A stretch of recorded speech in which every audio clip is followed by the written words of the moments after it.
Assalamualaikum warahmatullahi wabarakatuh. Selamat malam ayah bunda semua di seluruh Indonesia.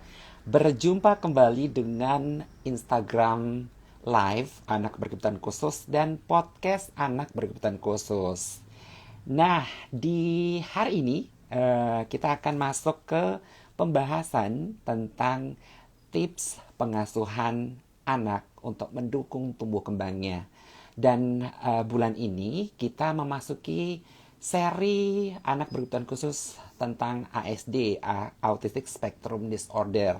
Jadi termasuk malam ini kita akan membahas tentang pola asuh untuk anak dengan autisme. Nah, pola asuh ayah bunda semua di rumah untuk anak sudah benar atau tidak, kita akan bahas malam ini. Dan jangan lupa bagi yang menginginkan untuk mendapatkan giveaway berupa voucher Gojek sebesar 50.000, silahkan siapkan pertanyaan terbaiknya yang berhubungan dengan tema hari ini atau malam ini, yaitu tips pengasuhan untuk mendukung tumbuh kembang anak. Dan saya akan undang narasumber kita malam ini. Narasumber kita malam ini seperti biasa yaitu Mbak Maria Wirastari, MPsi Psikolog, dosen Fakultas Psikologi Unika Atmajaya Jakarta, dan seorang praktisi anak berkebutuhan khusus. Nah, kita akan undang Mbak Maria. Dan jangan lupa ya Bunda, siapkan pertanyaan terbaiknya. Dan saat bertanya jangan lupa selalu sertakan umur anak. Selamat malam Mbak Maria. Malam, Pak. Apa kabar? Baik pastinya.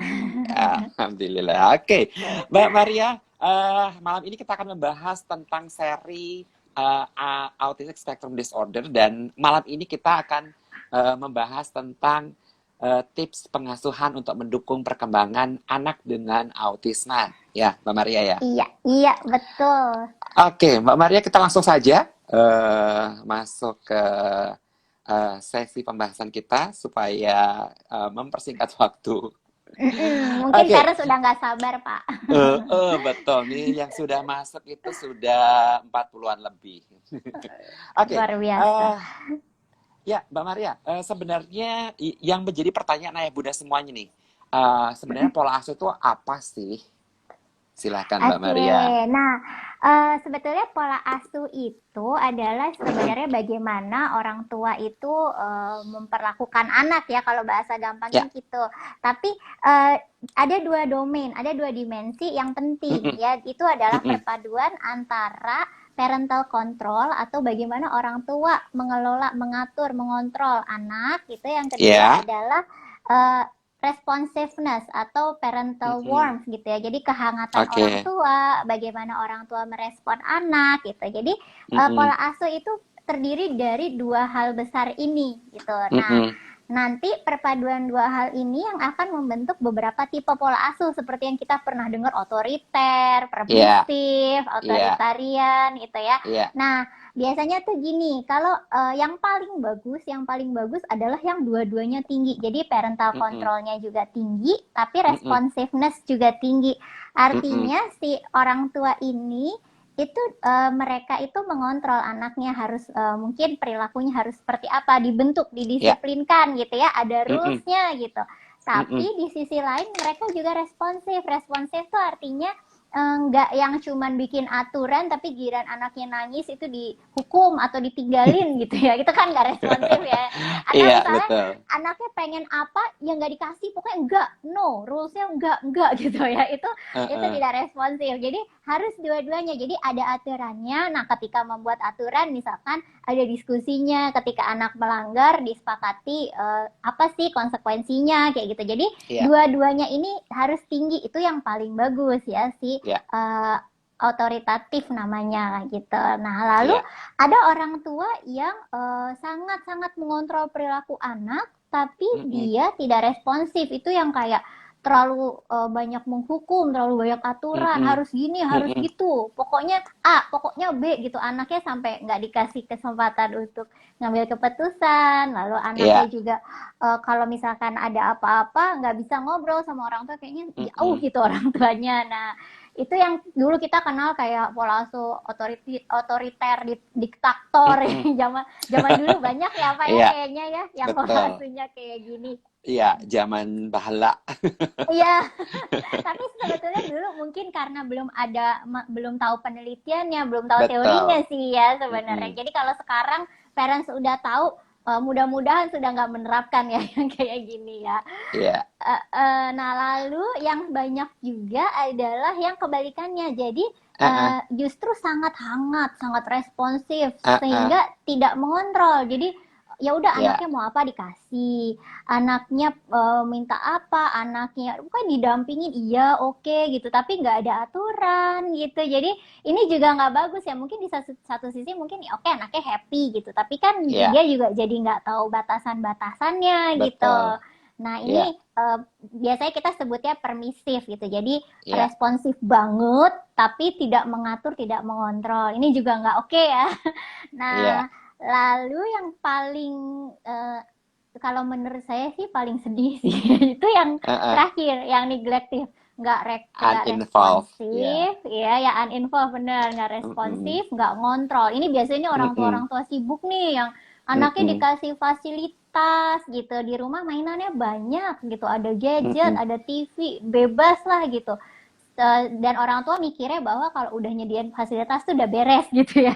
Terus orang tuanya kerja atau misalnya ngapain gitu. Nah, itu Iya. yang sering kali salah gitu sebenarnya. Jadi anak tuh butuh orang tuanya, anak tetap butuh aturan gitu. Jadi, Iya. dan kadang-kadang orang tua yang kayak gitu sebenarnya bikin Pak aturan. Jadi ada nih, kamu Uh-uh. harus begini, harus begitu. Tapi kalau anaknya nggak melakukan juga ya udah gitu. Ya. Anaknya nggak, jadi Sudahlah ya gitu. udah ya, jadi yang nggak dibentuk juga gitu. Heeh, heeh. Jadi Hanya nah ini, aturan hanya aturan gitu.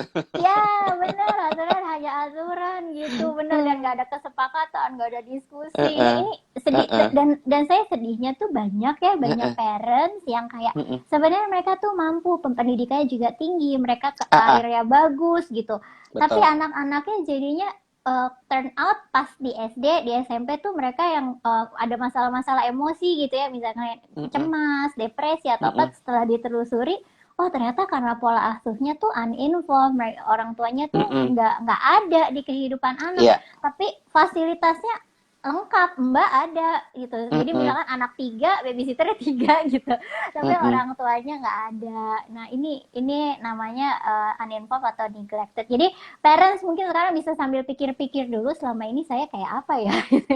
Iya. Oke. Kalau dari pengalaman saya di Yamet nih, Mbak Maria, itu ternyata pola asuh itu eh, eh, gaya pengasuhan tadi itu sebenarnya tidak tidak dipengaruhi oleh si pendidikan orang tuanya gitu. Dan bahkan banyak di Yamet nih orang tuanya tuh S2, S3, bahkan doktor, profesor gitu ya. Tapi tidak tidak juga si orang pendidikan orang tua itu yang tinggi tadi itu ternyata bagus di pola asuh pada anaknya. Karena tadi tuh ternyata mereka tidak menelaah gitu ya, tidak mempertinggi si kontrol terhadap parenting ke anak dan responsiveness tadi. Nah, Iya. akhirnya hanya tadi tuh kayak balas waktu yang dia buang ke anak itu ditebusnya dengan memanjakan. Tadi akhirnya permisif tadi tuh akhirnya ya ini boleh ya itu boleh gitu.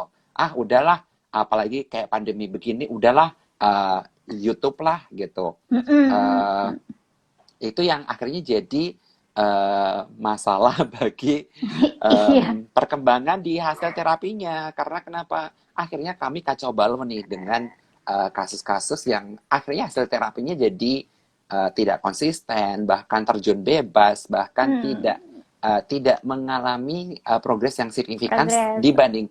dibandingkan dengan orang tua yang pola asuhnya memang kontrolnya baik dan responsiveness-nya baik tadi tuh. Iya, memang Gitu. karena pola asuh ini kan penting Heeh, banget ya Pak, karena anak-anak heeh, itu kan sebagian besar waktunya tuh di rumah gitu. Jadi di mm-mm, sekolah berapa jam, di tempat terapi berapa jam, yang mm-mm, paling banyak itu di rumah. Sehingga mm-mm, kadang-kadang tuh sekolahnya mungkin kurang oke, tapi kalau orang tuanya pola asuhnya bagus, anaknya tetap akan bisa bagus juga sebenarnya mm-mm. perkembangannya kan gitu. Karena Iya. itu penting banget gitu pola asuh. Dan Mm-mm, kalau yang mm-mm, saya temukan ya Pak ya, jadi setelah ngobrol-ngobrol mm-mm, sama beberapa orang tua, kemudian baca-baca penelitian gitu, mm-mm. ternyata bener banget yang Pak Gun bilang, pendidikan orang tua sebenarnya nggak terlalu berpengaruh. Yang lebih berpengaruh Mm-mm. adalah bagaimana dulu orang tuanya mengasuh si orang tua ini. Jadi bagaimana si oma Iya, opa sehingga betul. menerapkan Iya, pola yang sama ke anak gitu. iya. Sedangkan Copy beda paste-nya itu zaman, lebih. yes, benar Jadi copy yang lebih banyak paste. betul, yang paling banyak berpengaruh pada pola asuh itu ternyata copy paste-nya si dia diasuh gitu tuh. Jadi Iya, si orang tua itu diasuh oleh nenek kakeknya gitu. Nah, kalau nenek mm-mm. kakeknya itu permisif ya akhirnya ke anak juga permisif juga gitu. Jadi it- Iya, itu yang ternyata lebih dominan mempengaruhi gitu ya, bukan iya pendidikannya. benar.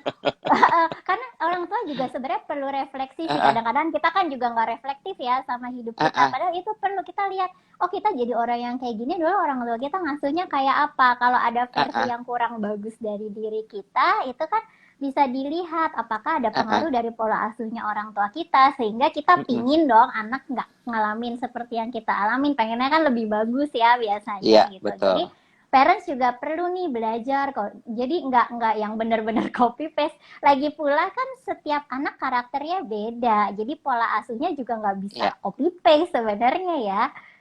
iya. Dan generasinya udah berbeda gitu ya. Iya, betul. Generasi Y, generasi X, generasi Z, dan sekarang ini generasi Alpha gitu tuh. Alpha. Jadi membesarkan anak generasi Alpha itu sudah sangat beda jauh dari zaman dahulu.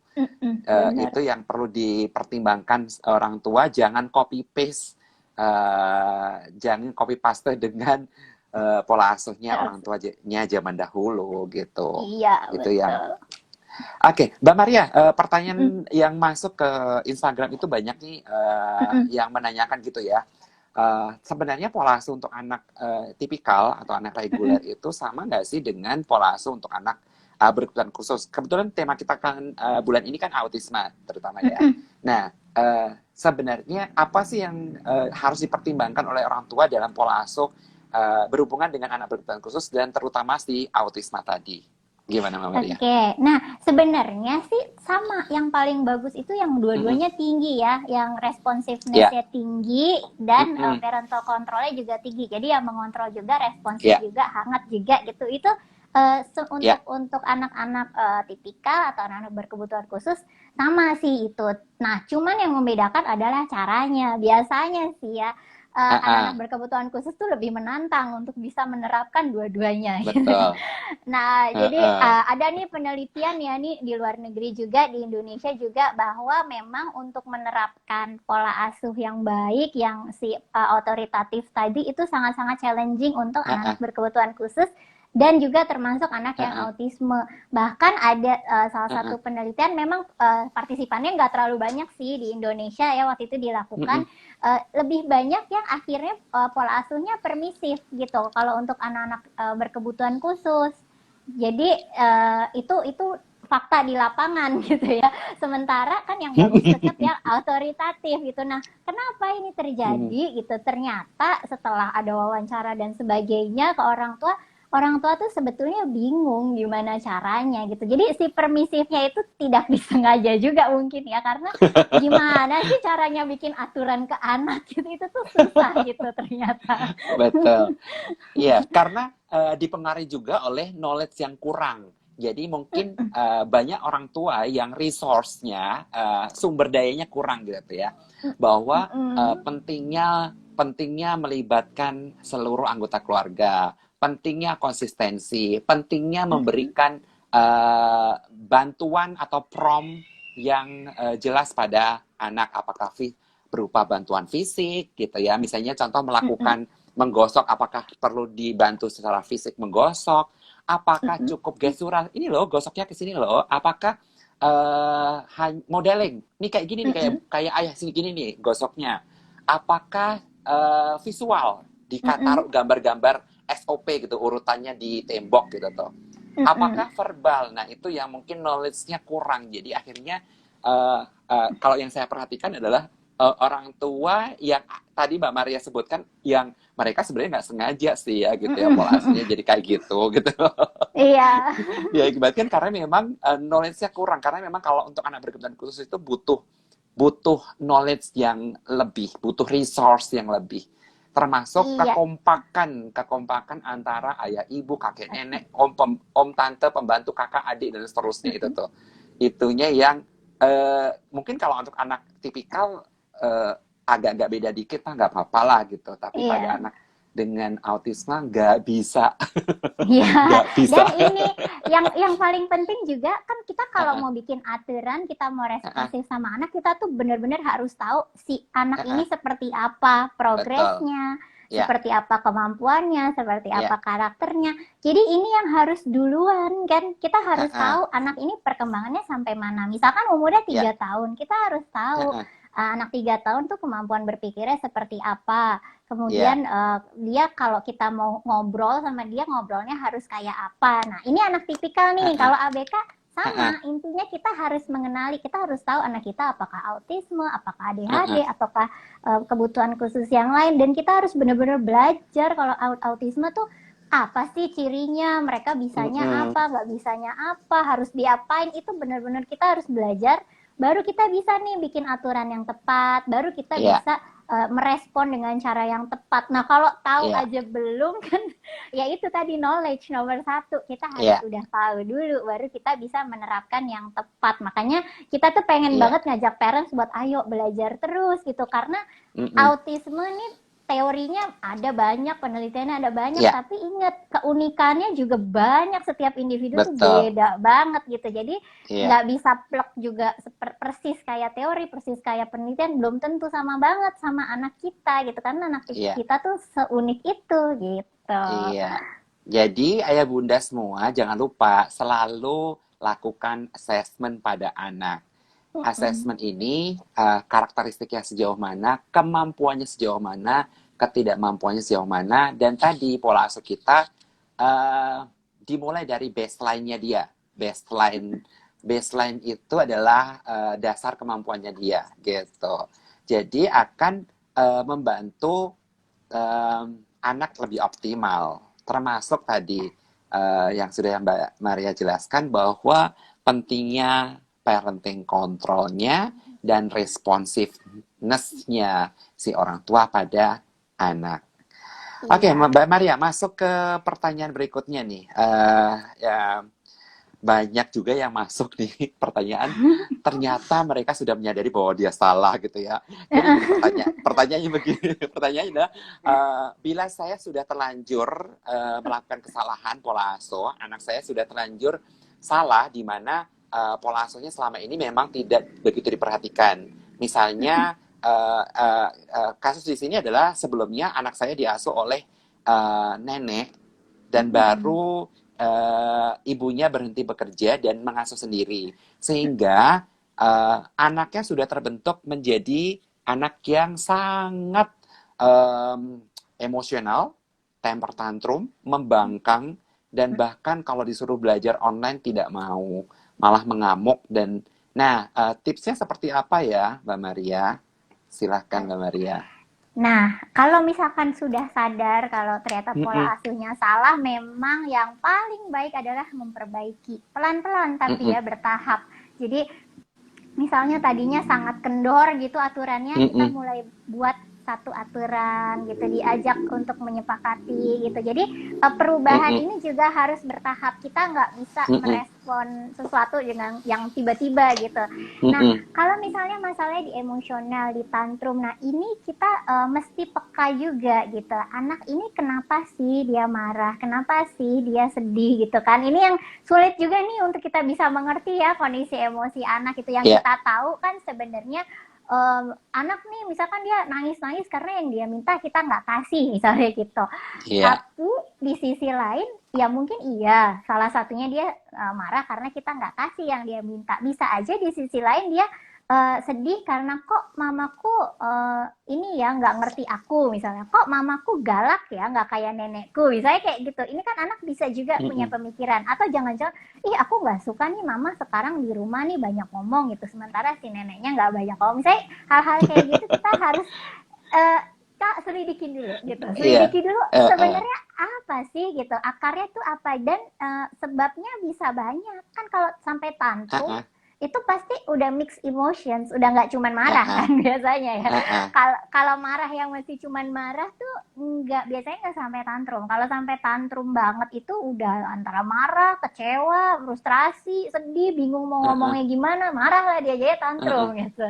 Nah, biasanya juga itu bisa jadi karena keterampilan komunikasinya tadi juga belum dapat. Karena kalau Mm-mm. anak-anak yang sudah terampil komunikasi biasanya sudah nggak tantrum. Dia sudah Mm-mm. bisa menyampaikan nih, kalau aku nggak suka nih Mm-mm. ma, aku mau gini dong, aku mau gitu dong gitu. Makanya kan banyak juga parents yang punya anak-anak dengan autism yang mengeluhkan anaknya tantrum itu kebanyakan yang memang belum terampil komunikasinya. Setelah terampil Mm-mm. semakin berkurang tuh si tantrum. Nah, sehingga kita juga perlu melatih kemampuan komunikasi anak gitu. Dari komunikasi yang minggu lalu kita udah bahas ya Pak, pragmatik dari Betul. step-stepnya itu gitu ya, Iya. sampai ke dia bisa mengkomunikasikan emosinya gitu. Jadi memang perlu banget itu, kita emang sudah bagus sih sadar bahwa kita salah itu Mm-mm. adalah kunci ya, dan itu jadi titik balik dan itu penting Mm-mm. penting banget. Nah, baru step setelahnya adalah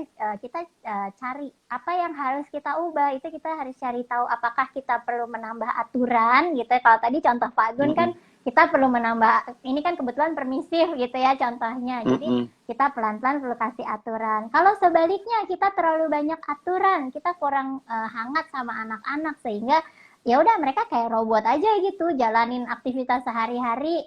Nah, itu berarti kita harus menambah responsiveness-nya. Kita mungkin lebih sering ngobrol, kita lebih sering nanya tentang kabarnya mereka, seperti itu gitu. Jadi cari tahu dulu kekurangannya di mana dan bagaimana cara memperbaikinya, baru kita perbaiki step by step gitu. Dari hal yang gampang-gampang dulu. Oh ya, dan kita juga perlu loh komunikasiin ke anak gitu ya. Kalau misalkan ada perbedaan pola asuh dengan nenek gitu. Oke, kalau nenek kan punya aturan begini, kalau sama mama aturannya begini, kalau sama nenek boleh, mama nggak boleh gitu. Itu aturannya kenapa bisa beda? Itu juga bisa dijelaskan ke anak gitu, Mm-mm. bahwa memang kan ada aturan-aturan yang mungkin berlaku umum, ada yang berlaku khusus ya kayak gitu. Itu juga perlu Ya, dikasih tahu sih ke anak gitu. iya. Dan buat yang sudah nitip pertanyaan di IG saya, eh, eh, sudah dijawab sama Mbak Maria dan mulai diterapkan. Dan penerapannya pelan-pelan, jangan langsung Iya, drastis. ya, Saya nitip juga, betul. saya nitip juga, ingat waktu menerapkan aturannya, ingat tidak usah berteriak karena Iya, iya. saya tahu banget ibu yang nanya ini tuh suka banget berteriak. Jadi Iya, tapi honestly ya Pak, kalau jadi ya, ibu-ibu itu emang uh, susah loh nahan buat teriak. Apalagi iya kalau kalau saya betul. saya pribadi nih ya, jujur Uh, ya, itu uh, susah ngontrol. Apalagi biasanya tuh gini uh, Pak, yang bikin pola asuh jadi berantakan adalah mm-mm, ketika ibu-ibu itu udah punya agenda lain di pikiran. Jadi misalkan nih Ah, lagi ah, nemenin anaknya belajar, sementara ah, ah, mikirin masakan, mikirin kerjaan, ah, mikirin ah. setrikaan. Nah, itu tuh yang suka bikin uring-uringan sebenarnya. Nah, jadi salah satu tipsnya buat parents adalah kalau misalkan kita lagi sama anak, coba untuk Ah, ah, mindful gitu. Jadi ah, fokus sama ah, anak, setrikaan ntar aja, masakan ntar aja gitu. Jadi kalau lagi ah, sama ah, anak ya fokus, kalau lagi masak ya fokus sama masak, nggak usah mikirin anak kayak gitu. Itu yang ah, perlu ah, latihan juga sih ah, sebenarnya. ah, ah, ah. Ya, jadi tadi sensitif, nggak usah berteriak, karena teriakan Mm-mm. itu tidak akan membuat anak berperilaku baik, justru Ya. malah bikin contoh yang jelek buat anak. Mm-mm. Terus yang kedua, sensitif juga, jangan memberikan konsekuensi saat tidak menerapkan aturan dengan jelas. Jadi yang pertama buat aturannya terlebih dahulu, baru anak tahu tuh yes-nya kayak gimana, no-nya kayak gimana, dan baru diberikan konsekuensi. Terus jangan ngancem. Ini ibu ini suka ngancem, suka banget ngancem gitu. Suka banget ngancem. Terus juga suka sering nyogok itu juga. Ingat, jangan Oh. ngancem, jangan nyogok.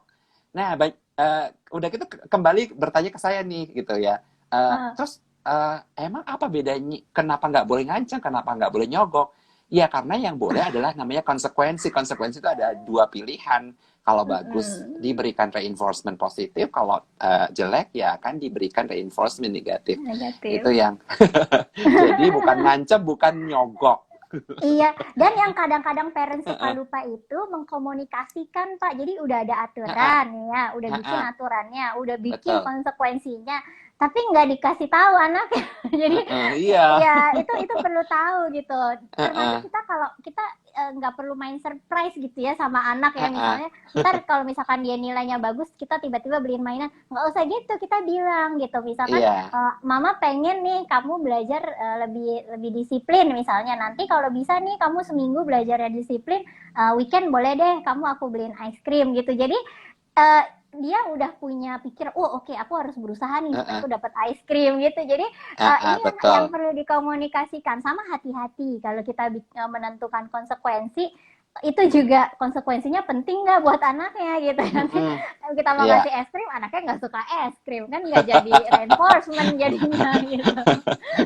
Nggak berarti, nggak. Kalau Enggak, istilahnya iya. kalau orang Jawa itu bilang nggak gigit. Iya, benar.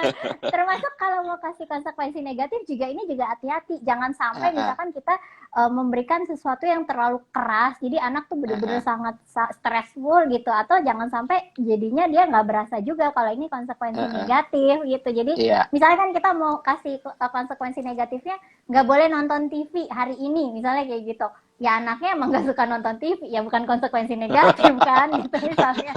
Anaknya dadah, nggak apa-apa gue.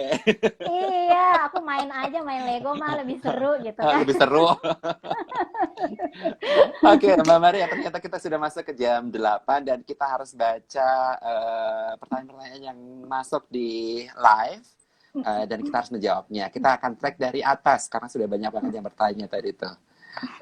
Eh, ini kita masuk ke ya, ini dari Ibu Justina Mahardi. Anak saya usia 5 tahun, diagnosanya sensory processing disorder. Sampai saat ini terapi SI Wicara yang SI dan Wicara yang saya tanyakan saat dia suka main tanah, air dan mobil-mobilan di luar rumah sampai bertahan 2 jam lebih. Di saat panas pun dia nggak mau masuk. Apakah saya harus melarang atau saya biarkan karena itu mainan kesukaan dia? Silakan Mbak Maria. Aduh, ini kontrolnya kemana? Iya, nggak apa-apa Pak. Ini kita bantu. Oke, oke. Ya, Silakan Mbak Maria. jadi kita ini gini ya Bu, kita perlu lihat apakah sampai benar-benar mengganggu. Itu yang kita perlu sadar dulu. Kalau misalkan terlalu lama main hal yang sama, dia kan belajarnya cuma itu ya, berarti ya main, kita menganggap main Jadi ini belajar. monoton. Monoton. Nah, kita perlu kasih variasi aktivitas supaya dia bisa belajar lebih banyak. Apalagi ini ABK kan ya. masalah sensory processing. Artinya banyak banget nih sensori yang harus distimulasi di dia. Berarti memang sebaiknya ini dialihkan ke yang lain. Jadi kalau sekarang dia 2 jam, kita coba kurangin yuk, besok berkurang 15 menit, 2 hari lagi berkurang jadi 30 menit gitu misalnya. Jadi dikurangin secara bertahap, dan cara nguranginnya adalah anak kalau misalkan sudah bisa diajak komunikasi, kita perlu kasih tahu, dan kita kasih taunya benefit buat dia. Kamu nggak bosen ya main itu terus? Kan banyak mainan yang seru, yuk kita coba main ini yuk, ini kan seru loh gitu. Kita bisa ngomong kayak gitu. Terus jadi dia tuh sebetulnya nggak sadar kalau kita alihkan gitu ya. Dan memang kita juga perlu menerapkan konsisten gitu. Kalau misalkan kita udah bilang, bisa juga dengan timer ya. Kalau kita sepakat kamu boleh main ini 30 menit aja ya. Nanti kalau ini timernya bunyi, kamu harus ganti ke mainan yang lain misalnya gitu. Jadi anak juga tahu batasannya, dan kita perlu pakai hal konkret. Timer ini kan cukup konkret. Kalau kita suruh dia ngelihat jam kan biasanya susah ya gitu. Kalau timer ini bunyi gitu, jadi dia ingin oke, setengah jam aku harus berhenti gitu. Dan itu harus konsisten, dan bisa juga kasih reinforcement positif. Kalau kamu bisa berhenti mainnya setengah jam dan kamu nggak marah, setelah main mama suruh kamu main yang lain, kamu nggak marah, nanti kamu boleh apa, misalnya kayak gitu. Itu bisa disampaikan ke anak. Jadi perlu sih, kalau misalkan terlalu monoton main hal yang sama sampai selama itu, ya sebaiknya diganti mainannya gitu. Kalau misalnya sesekali, ya misalkan ada nih kan anak-anak yang misalkan punya mainan baru terus dia main itu terus seharian gitu, itu wajar ya kalau emang dia lagi interest. Tapi kalau sampai berminggu-minggu, berbulan-bulan mainnya hal yang sama, sebaiknya sih dialihkan ke yang lain supaya belajar lebih banyak lagi gitu. Pak Gun silakan loh kalau mau menambahkan. Oke, jadi kalau dari pembahasan yang kita dari awal tadi adalah nih Bu, yang akan ditinggikan adalah parenting control dan responsiveness. Nah, jadi kembangkan itu di dalam pola asuhnya tadi, termasuk memberikan arahan berhubungan dengan sensory processing disorder-nya. Ingat, sensory processing disorder itu nanti akan berkaitan dengan 8 item sensori. Nah, nanti buat Ibu Justina, nanti bisa lihat di infografis yang sudah saya buat tentang 8 sensory modality ini. Dari mulai yang raba, keseimbangan, proprioseptif atau rasa sendi, visual, auditori, pengecapan, penciuman, dan seterusnya. Nah, jadi kembangkan si sensornya itu bukan hanya sekedar taktil. Itu tadi kan taktil tuh yang main lumpur itu tuh. Jadi kembangkan ke hal yang lain. Terutama anak-anak dengan SPD itu berkaitan dengan praksis. Praksis berkaitan dengan vestibular. Vestibular berkaitan dengan jumping, lompat, dan seterusnya. Jadi mainan lompatnya mana? Nanti anaknya hanya cuma main lumpur aja, ternyata vestibularnya bermasalah. Vestibular bermasalah, nanti anaknya masih sangat pencemas, takut, dan seterusnya. Nantinya akan cenderung tidak beradaptasi dengan baik dengan lingkungan, dan seterusnya. Jadi seperti tadi yang sudah Mbak Maria jelaskan, bahwa diberikan time limit untuk si main lumpurnya, main mobil-mobilannya, diarahkan ke hal yang lain tadi yang berhubungan dengan sensory processing disorder yang lainnya gitu. Nah, untuk sensory processing disorder yang lainnya itu bisa hubungi sama si terapisnya. Nanti terapisnya akan ngasih PR yang lainnya tadi, termasuk penekanan di SPD-nya, SPD yang mana itu nanti akan diberikan PR sama terapisnya gitu. Oke, Mbak Mari masuk ke pertanyaan kedua dari Sauki_Stop. Dok, anakku umur 3 tahun, harus dibatasi nonton TV berapa jam, Dok, dalam sehari? Kalau main HP sudah tidak saya kasih. Jadi, silakan Mbak Maria. Oke, anak 3 tahun biasanya nonton itu 30 menit maksimal dalam satu hari ya. Jadi itu adalah batasannya. Dan kalau misalnya kita sekarang nih udah terlanjur anak nontonnya terlalu banyak gitu ya, kita emang harus kurangin bertahap lagi nguranginnya. Dan kalau kita pengen ngurangin, nonton ini kan menarik ya. Jangan lupa kita harus memberikan kegiatan yang menarik juga buat anak. Jangan Mm-mm. kita berhenti nontonnya, kita kasih dia pelajaran. Males dong pastinya. Makin Jadi bete.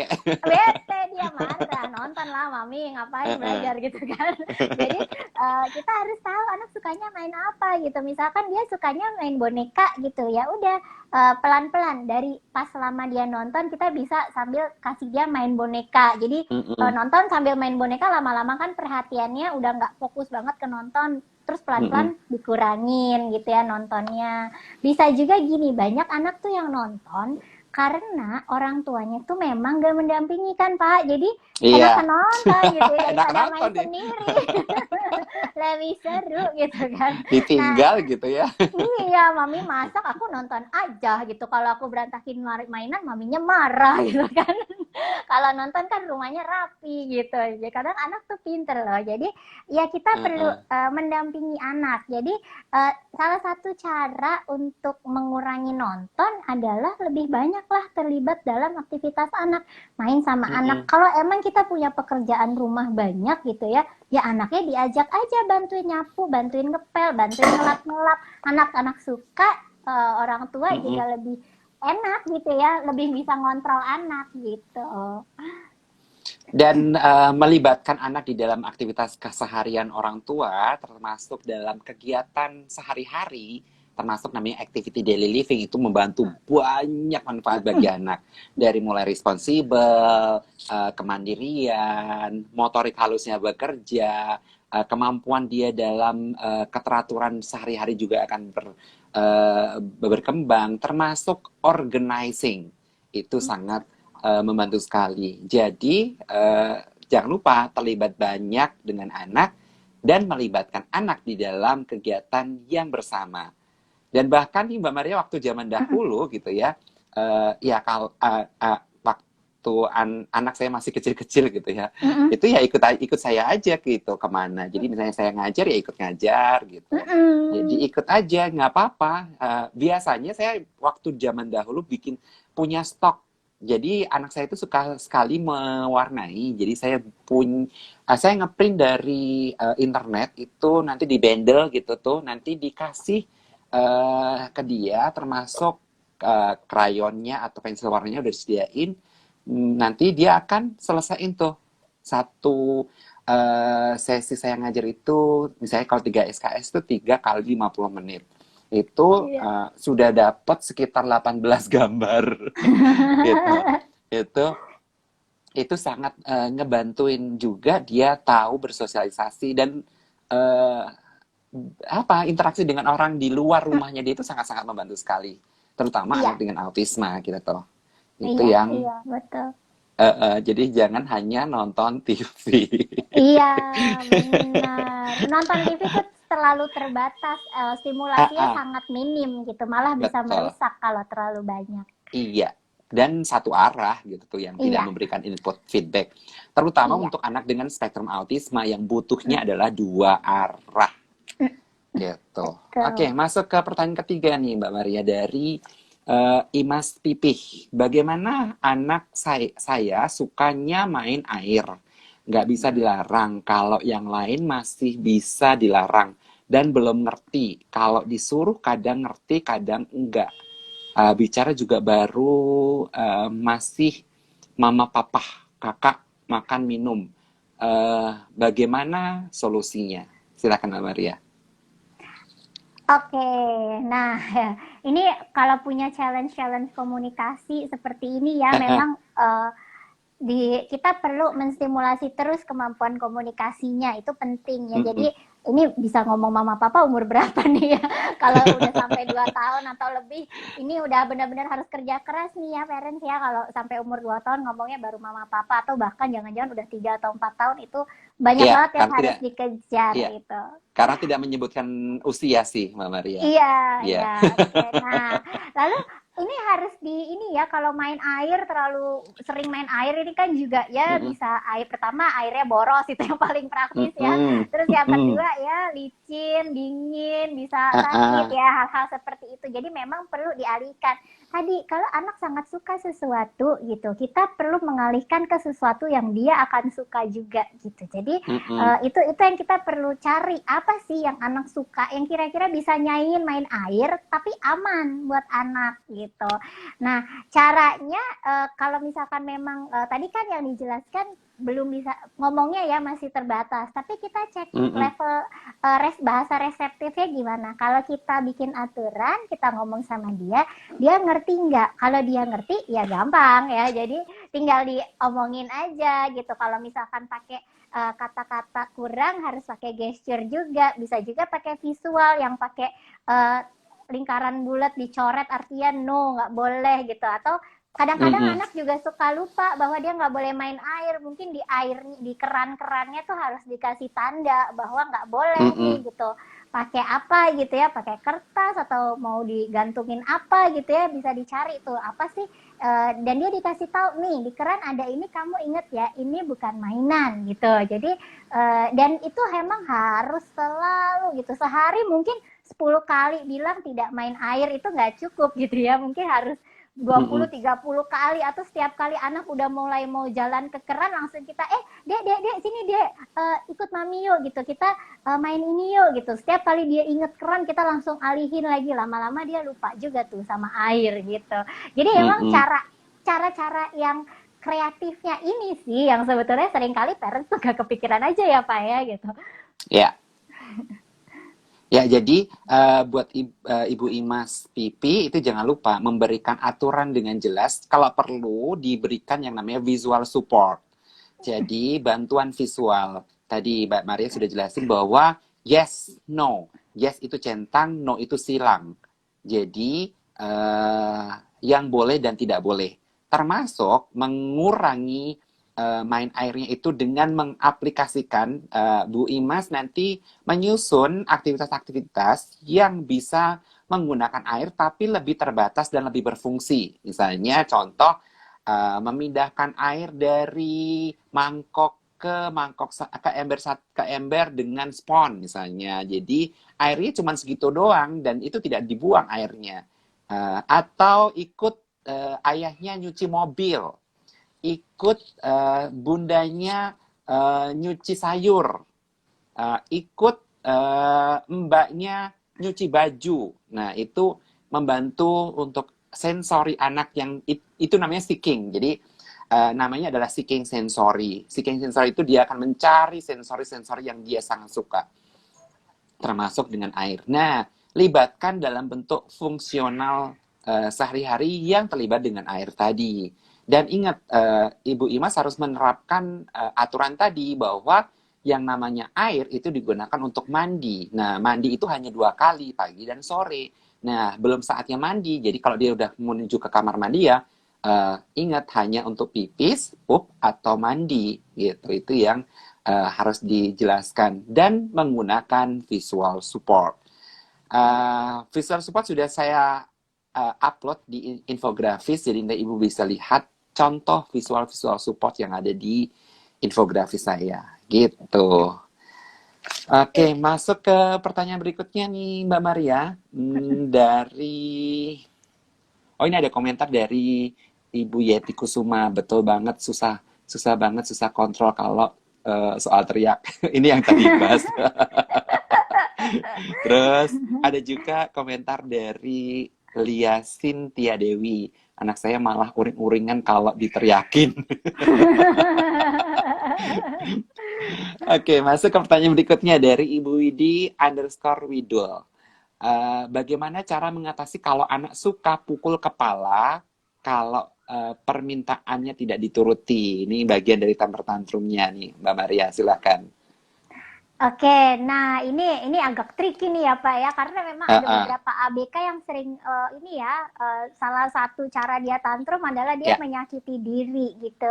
ya. Nah, biasanya kalau misalnya anak sudah mulai tantrum dan dia memukul kepala, berarti memang Mm-mm, tangannya yang harus dipegangin supaya jangan sampai mm-mm, mukul. Jadi kalau misalkan ada beberapa anak yang kalau tapi bukan anak autis ya. Anak autis tuh biasanya tuh nggak suka kan kalau dipeluk segala gitu ya. Kalau misalkan mm-mm, anaknya masih bisa dipeluk gitu ya, masih mau, itu bisa tuh.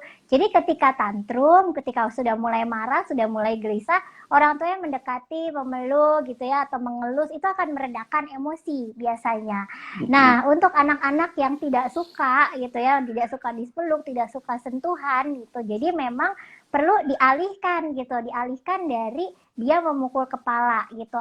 Bisa misalkan kita kasih bantal gitu ya. Jadi dia memang butuh kan menyalurkan marah tuh dengan mukul. Oke, nih bantal boleh dipukul gitu misalnya. Jadi apa Mm-mm. yang bisa kita energi dia kita alihkan kemana nih gitu ya supaya tetap dia bisa menyalurkan emosinya tapi dia tidak tersakiti gitu. Pak Gun mungkin punya pengalaman nggak Pak? Ya, Dulu anaknya sempet nggak nih ngalamin tantrum yang menyakiti? oh banget. Oke. Jadi waktu kalau anak saya itu justru malah bukan mukul kepala sih, tapi Mm-mm. mementurin kepalanya ke tembok, ke Mm-mm. lantai, ke meja gitu. Mm-mm. Jadi satu intinya adalah itu akan dimasukkan ke dalam yang namanya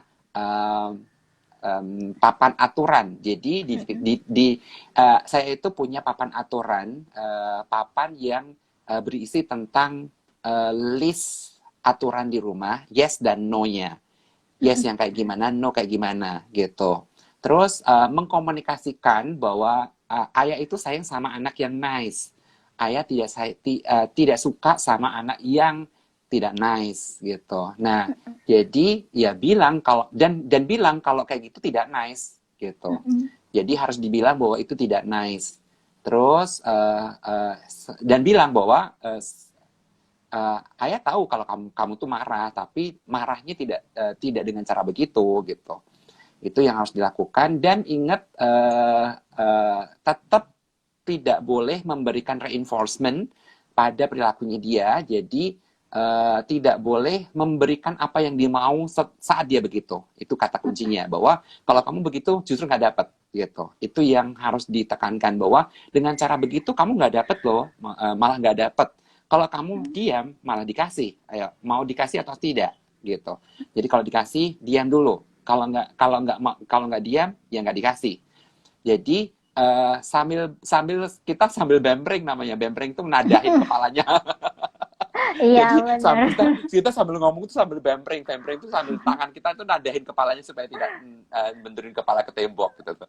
Nah, Iya. jadi sambil bempreng tapi tetap cuek. Jadi tidak boleh memberikan reinforcement positif pada si tantrumnya tadi, karena begitu kita kasih reinforcement justru itu akan kayak gini, kayak istilahnya nyiram minyak ke dalam api.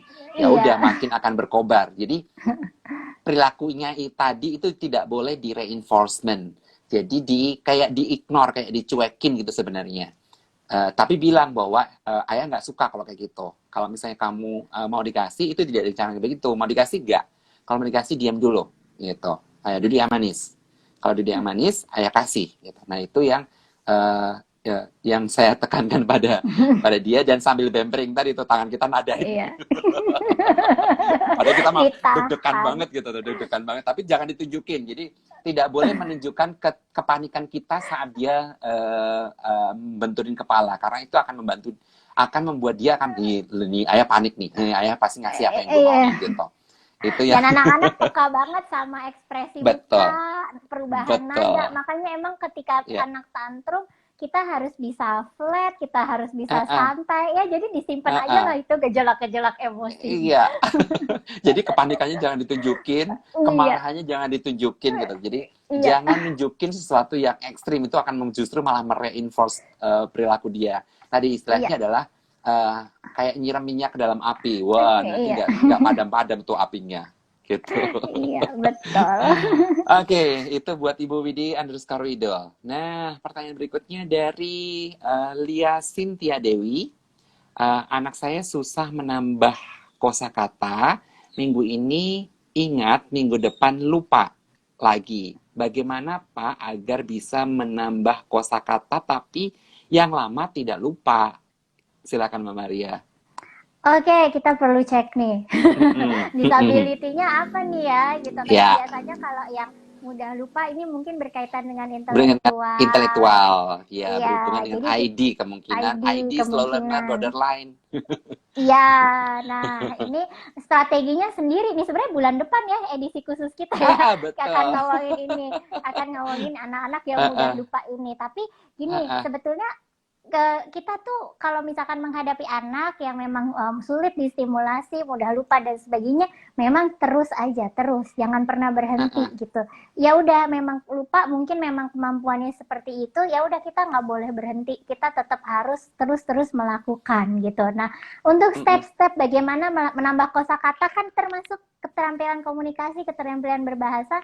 Minggu lalu juga mhm, kita udah bahas gitu ya. Mungkin Ibu betul. bisa lihat di YouTube saya di feednya Mhm, Pak Gun mhm, rekaman yang minggu lalu IG live minggu mhm, lalu gitu itu step-stepnya mhm, akan dibahas dengan lebih jelas gitu tapi iya, yang penting sekarang kita menyemangati ya Ibu jangan pernah mhm, menyerah jangan pernah berhenti untuk terus menstimulasi anaknya untuk berbicara gitu. iya, saya menambahkan buat Ibu, Lia Cynthia Dewi, satu, pembelajaran kosakatanya harus fungsional, ingat. Jadi tidak menggunakan kartu, tidak menggunakan virtual gitu ya, tapi langsung pakai aktivitas sebenarnya, itu yang pertama. Yang kedua, itu dilakukan yang namanya 5G. Ingat, 5 generalisasi.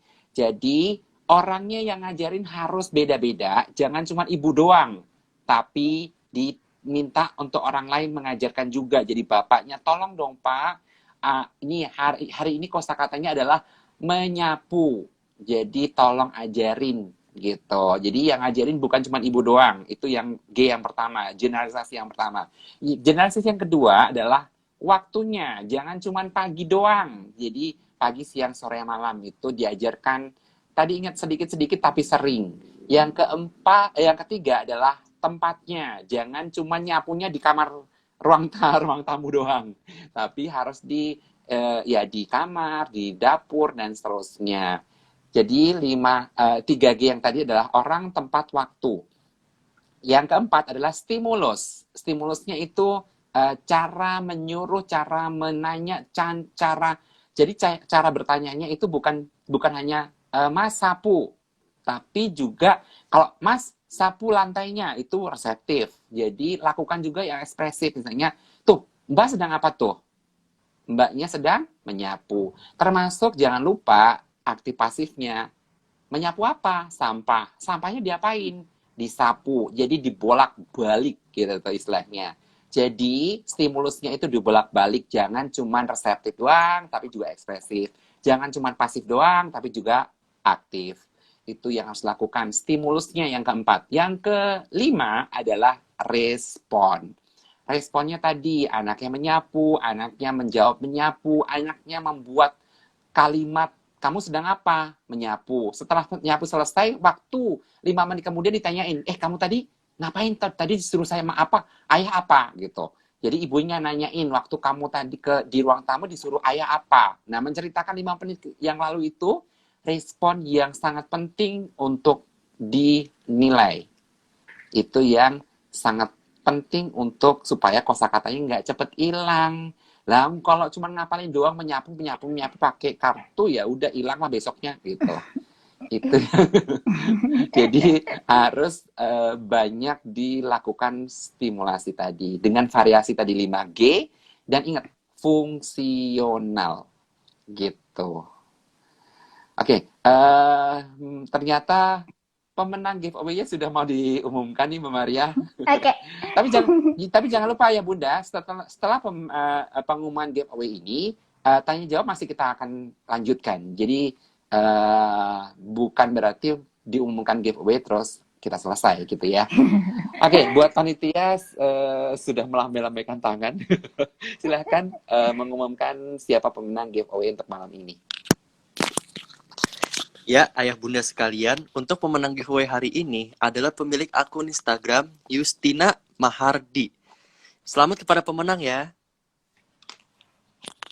Oke, buat Selamat kepada Ibu pemilik Yustina. Instagram Yustina Mahardi, jangan lupa setelah acara ini DM ke Instagramnya Yame Cilandak untuk menyertakan nama lengkap, alamat, dan nomor handphone yang ada fasilitas Gojeknya.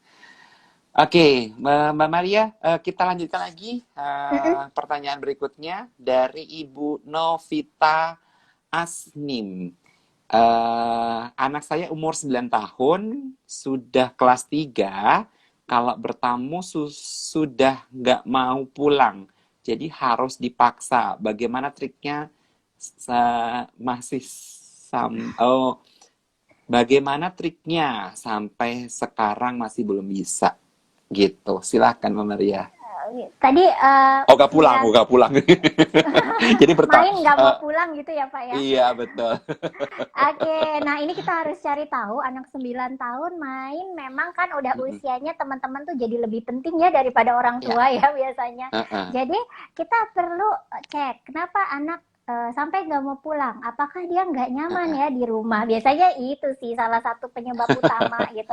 Di luar rumah, di rumah tetangga, mungkin di rumah temennya atau dimanapun dia main itu lebih seru daripada di rumah. Ini yang harus Uh-uh. kita cek gitu. Mm-mm. Apa sih yang bikin anak nggak nyaman di rumah gitu, dan kita harus create suasana nyaman itu buat anak. Nah jadi Mm-mm. biasanya beberapa anak yang saya ketemu mereka lebih senang main di luar rumah adalah antara orang tuanya sibuk kerja gitu ya, atau Mm-mm. orang tuanya ada tapi juga nggak pernah ngajak ngobrol, atau di rumah banyak banget aturannya sampai nggak bisa ngapa-ngapain gitu. Jadi Mm-mm. atau oke ibunya ada gitu ya, bapaknya ada di rumah tapi ya itu nggak pernah ngobrol, nggak pernah interaksi gitu ya, kayak robot semua gitu, jalan sendiri-sendiri, sehingga anak nggak nyaman. Ketika di luar kan dia main, ada yang dia bisa ajak ngobrol, ada yang seru gitu. Nah itu yang harus kita sediakan di rumah. Jadi yang anak suka kita kasih di rumah gitu.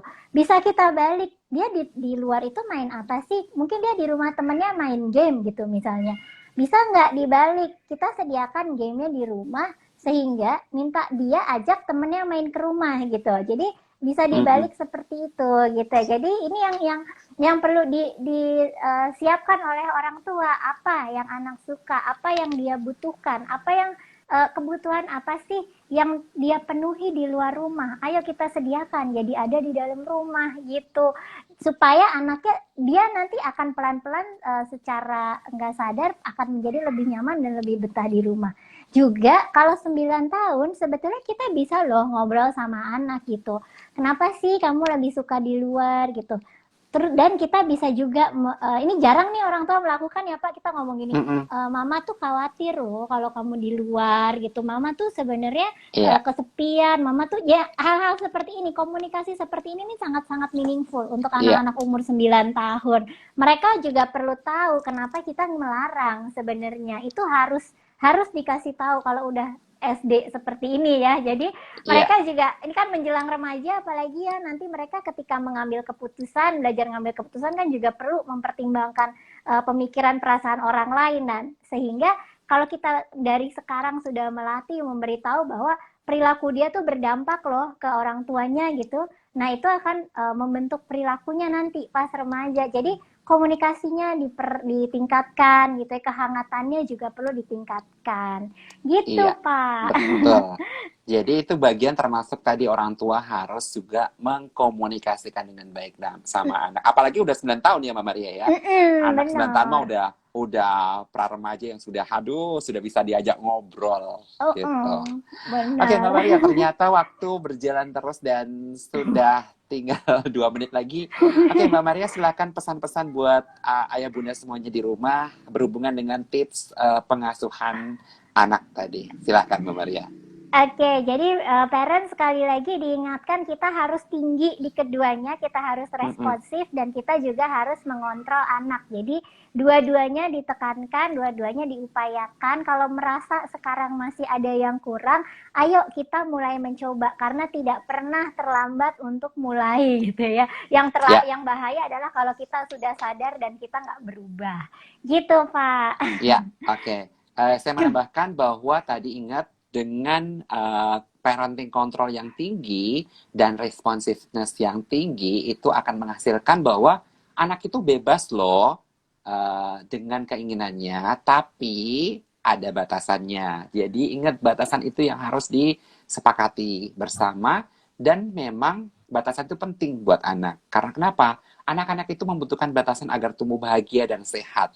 Iya. Dan ingat, batasan tadi akan diawasi oleh orang tua. Jadi jangan hanya memberikan batasan tapi tanpa pengawasan. Jadi pentingnya pengawasan oleh orang tua. Jadi jangan nggak jelas aturannya, jangan sampai tidak terlibat. Itu yang penting buat ayah bunda semua di rumah. Gitu. Oke, Oke. buat ayah bunda semuanya, bagi yang terlambat menyaksikan IG Live ini, bisa dilihat di IGTV kita, gitu, YouTube channel kita, dan bahkan ini akan saya ubah menjadi suara, jadi di Spotify, jadi Iya. podcast anak berkebutuhan khusus. Jadi bisa didengerin di podcast anak berkebutuhan khusus. Oke, dan minggu depan kita akan membahas tentang sosialisasi. Jadi penting juga tuh. Jadi kemarin Iya. kita bahas tentang komunikasi, hari ini pola asuh, dan minggu depan kita akan membahas tentang stimulasi sosialisasi. Itu hal yang penting juga ya Mbak Maria ya. Iya, banget sangat. Oke, Mbak Maria, terima kasih waktunya. Terima kasih parents, Iya, ayah bunda semua. iya, terima kasih semuanya. Kita ketemu minggu depan. Kita pamit. Selamat malam, Selamat Mbak Maria. malam, sampai ketemu lagi.